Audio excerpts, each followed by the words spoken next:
Hello there, product people. Welcome to the show that supercharges your abilities to become better thinkers, makers, and leaders. I'm your host, Alsawi, and I'm thrilled to have you join me for this exciting episode of Product People. In this episode, I'll be sharing how to effectively create objectives and key results, or OKRs for short. So whether you're a product person, a business stakeholder, or simply someone looking to help teams communicate, align, track, and focus on purposefully articulated goals, you're in the right place. As always, you can expect practical tips, valuable insights, and meaningful advice that can fuel your own journey with product, design, and leadership. Let's dive right in. Today, we don't have a very special guest. Instead, it's just me flying solo on this podcast for the second time. This is the part where I typically introduce a guest and tell you a bit about who they are.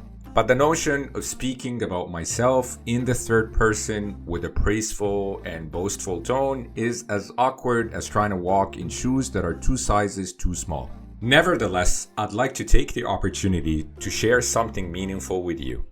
I've continuously pondered on how we as humans think and perceive the world around us. In particular, on the difference between subjective and objective thinking. Subjective being opinion, whereas objective being fact. For example, blue is the best color ever is a subjective statement, but 2 plus 2 is equal to 4 is an objective one. Now, don't get me wrong, there's a place for subjectivity in the world, like how The Godfather is the best movie of all time, or so someone might make the subjective claim. So we ought to acknowledge that not everything can be thought about objectively. However, I believe the biggest pitfall arises from the misapplication of subjective thinking while trying to critically examine a concept, a decision, or a person's action. In other words, the ignorant subjectivist is someone who, without knowledge, criticizes something based on their own subjective, personal opinions. They might say, I hate this product because it uses the color blue, but my favorite color is red, and as a result, we need to change it. So how do you become an informed objectivist? Well, here are 4 ways that I'd like to share with you. Number 1, contextualize. Help people understand why they're there. Here is a simple yet effective way to do so. We are here to state your objective because state your purpose. It also helps to remind others and yourself of where you were, where you are currently, and where you want to go, especially if this is a multi-serious discussion. Number 2, define. If you're going to present any argument, make a claim, propose a solution, or take a decision, define the words, the terms, and the concepts that you will be using before moving the conversation forward. This is especially important for loaded words that can have multiple interpretations or can be misunderstood. And number 3 is set. Present your criterion, list the standards, principles, or factors by which the concept or thing will be judged or evaluated. Without a criterion, you won't be able to evaluate or make decisions consistently and effectively, nor will you be able to define what is good or what is bad. And the 4th tip for you is to reflect. Take a moment to consider the outcome based on the aligned understanding and the success criterion defined. So here were 4 tips that I shared with you: contextualize, define, set, and reflect. And all of these tips should help you become an informed objectivist. Now, on top of that, I have a bonus tip that I'd like to share. If you need to state a subjective opinion about a product decision, qualify it. It takes seconds to state that your position is subjective or at least non-objective in nature, but it saves everyone else their energy and valuable engagement. I hope these tips will save you hours of assumption-based decision-making and never-ending subjective debates so you can have productive collaboration and make meaningful progress toward your goals. Now, without further ado, let's welcome you, the listener, to this episode of the Product People Podcast. Thank you so much for being here. The topic of setting goals, especially in the context of product building and personal achievement, has intrigued me for many years, and I'm here to share with you practical tips, learnings, and insights that worked for me when using the OKR framework. So let's get started. To contextualize things, let me start by explaining that the Objectives and Key Results, or OKR framework, is a goal-setting framework that helps organizations and individuals surface and prioritize their most important work. OKRs help teams communicate, align, and focus on purposefully articulated goals, then measure and track their progress towards achieving those goals. OKRs were invented at Intel and later made popular at Google. And today, numerous organizations use and misuse OKRs. Like any framework, the OKR framework is not a silver bullet. And I always wondered, why is it a bullet to begin with? And why is it silver? But perhaps that's a discussion for another time. Maybe a non-aggressive way to say what I wanted to say without using bullets is that it's not a one-size-fits-all. It's not going to solve all the problems. And of course, this framework, like any other framework, has its shortcomings. The primary benefits or reasons to use the OKR framework are, number one, focus. After all, crafting your objectives informs that you will focus on these objectives for a period of time, and it also negates everything else as a distraction. Number two, alignment. It brings people together using a shared understanding of what is important so they can succeed as a team. And number three, engagement. It provides the flexibility for individuals to bring their own expertise, ideas, and solutions to achieve the collective goals. Number four, or the fourth benefit, is transparency. Openness, honesty, where information flows freely and there is a culture of sharing insights, decisions, and even challenges within the organization. And the final and fifth benefit of using the OKR framework is empowerment. What I mean by empowerment here is authentic empowerment, meaning that you give people both responsibility and authority at the same time. Empowerment is often misperceived as going rogue, which is completely not true. Now that the contextualization is complete, let me share the 5-step process for creating effective OKRs. You'll notice that we're going to be using the number 5 quite a lot today. We started with the 5 tips about objective thinking, the 5 benefits of using the OKR framework, and here we are about to share the 5-step process for effective OKR setting. Number 1, define the scope and the rhythm. We'll be unpacking what does scope and rhythm mean in a second. Step 2 is set the objectives and key results. Step 3 is what I call reflect, critique, and prioritize using an objective criterion.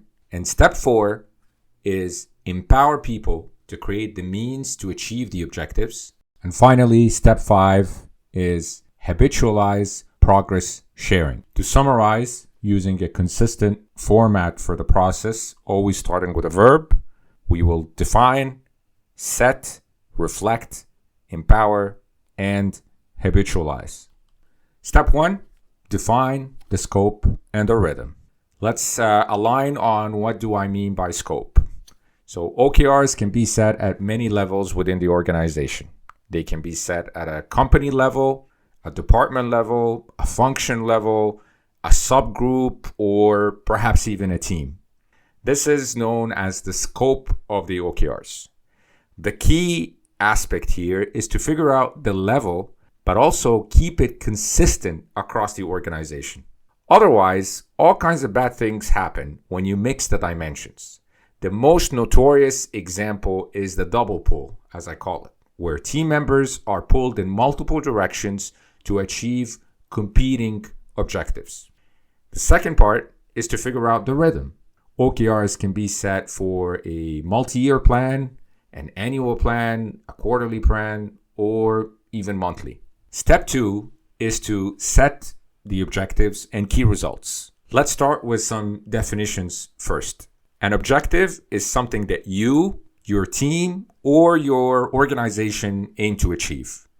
An objective aims to answer what can we improve or change to be more successful. So how do you write objectives? Objectives ought to be, I'll give you 5 principles around this. The first is an objective ought to be descriptive, meaning it clearly defines something that you, your team, or your organization aims to achieve, and it's understood by everyone.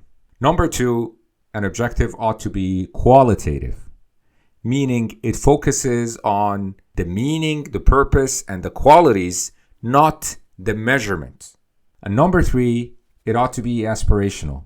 It inspires and moves the team towards achieving something of value. Number 4 is that it ought to be actionable. It starts with a verb and provides clarity on what is it to be achieved. And number 5, and the final principle around writing good objectives, is that it ought to be solution-free, meaning it does not focus on the solution or the how you will be achieving this objective. Now let's talk about the second part of the OKR framework. Spoke about objectives, now it's about key results. Let's start with some definitions as always. Key results. A key result is a quantitative definition of what success looks like. It tells you if you have achieved your objective. Key results answer how will we know that we're improving and how can we measure success on an ongoing basis. Ideally, there is not more than 3 key results per objective. Otherwise, it becomes very difficult to focus. So how do you write good key results? Let's go through 5 principles around writing key results. A key result ought to be, number 1, connected. It has to be connected to the objective. It has to measure the success of the objective. Number 2, it ought to be measurable. It defines the measurement on an ongoing basis that would help you measure if you're succeeding towards achieving your objective. And number 3, it is quantitative in nature. That means that it includes both the quantity and the unit of a success measure. Number 4, it also ought to be solution-free, meaning it avoids prescribing a solution. And number 5, it has to be realistic. It sensibly estimates what can be achieved based on the set scope and rhythm. Does all of this sound a bit abstract? Let's make it concrete with some examples together. First example, the objective is grow customer signups. Now, is this objective good or bad? That's what we're going to learn in the third step when we talk about critiquing your own objectives. But let's move on to the key results of the objective, grow customer signups. Key result number 1 is increase new customer digital signups by X%. X being a placeholder for a percentage that you can place later. Number 2 is boost friend referrals from X to Y. Let's take another example. Objective 2 might be make finding products easy. So that's the objective. How are we going to go about measuring the success of making finding products easy for our customers? Here are 2 example key results. Number 1 could be increase add to cart rate by X%. The second key result might be decrease bounce rate from X% to Y%. And the third example, especially relevant if you're shipping products, the objective might be make shipping frictionless. The key results to measure that are number 1, lower the average time to ship by X%, or lower the average time to ship to X nationwide.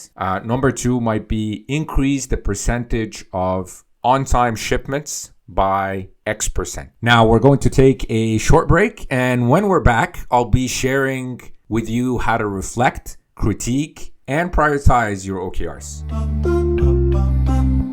Hey there, incredible listeners! I've got some exciting news to share. Al Sawi, your host, is now open for speaking engagements. With a career spanning over 2 decades, Al-Sawi has journeyed through 6 countries, 7 industries, and 13 brands, accumulating a wealth of knowledge and experiences. He's not just a speaker, he is a passionate storyteller who believes in the power of courageous, creative, compassionate humans looking to make the world a better place.